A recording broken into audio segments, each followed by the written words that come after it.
Dans un premier lieu, Néhémie s'informa directement de la situation. Et c'était une situation calculée pour faire perdre le courage à quiconque. Cela aurait pu être réellement si déconcertant que Néhémie n'eût pas voulu s'y engager davantage. Mais s'en fut retourné à Babylone en disant « On doit faire avec ce qu'on a.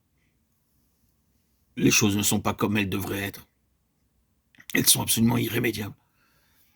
Il ne sert à rien d'essayer de faire quelque chose à cet égard. » Mais Néhémie n'a pas abandonné la situation comme irrémédiable, toute mauvaise qu'elle était. Je suis tout à fait sûr que si vous aviez été l'un des hommes faisant le tour cette nuit-là en compagnie de Néhémie, vous auriez bien pu dire oh, « c'est quelque chose qui est entièrement au-delà de notre portée. Nous ne pourrons jamais rien en tirer. C'est sans issue. » Néhémie fut l'un des hommes les plus courageux de l'Ancien Testament, un véritable héros confronté à une situation terrible, mais l'affrontant avec confiance en Dieu, parce qu'il savait non seulement que c'était une fâcheuse situation, mais que Dieu était en mouvement pour la redresser, la transformer. C'était la volonté de Dieu qu'elle soit autrement. Et si Dieu veut une chose, alors, tout impossible qu'elle nous semble, nous avons une base de confiance. Aussi, il ne l'abandonna pas, mais l'affronta, et l'affronta carrément. J'ai beaucoup de choses en pensée qui ne trouveront pas d'expression dans ces messages.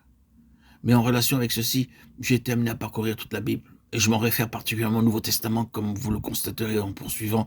Je pense à l'apôtre Paul, le grand Néhémie de cette dispensation. Oh, quelle situation il a dû affronter parmi les chrétiens.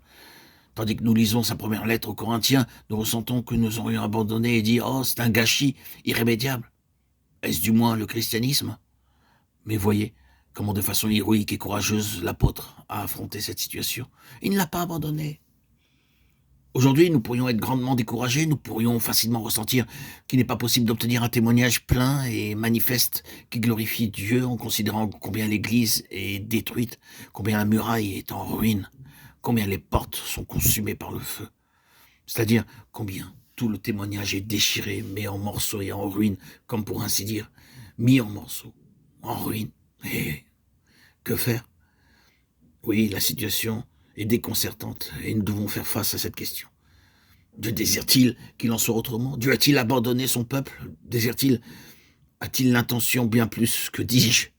S'est-il mis à l'œuvre pour s'assurer un état des choses différent? Oh, s'il y a quelque chose qui prouve que Dieu est activement concerné par cette question, alors nous n'osons pas l'abandonner. Mais cela réclame beaucoup de courage.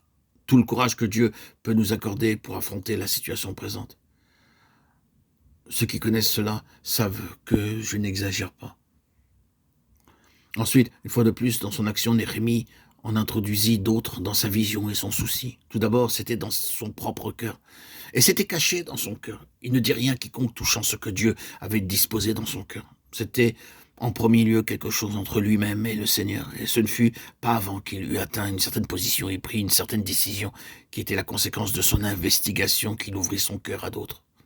Je crois que cela est une chose splendide, une chose à laquelle il faut prêter attention. C'est si facile d'avoir des idées, puis de commencer à les diffuser et à les décharger sur d'autres. C'est une toute autre chose d'en venir entre vous-même et Dieu aux prises avec la situation, de devenir pleinement pénétré de sa grandeur, puis de déterminer que cette chose doit être faite et en introduire d'autres dans votre vision et votre inspiration.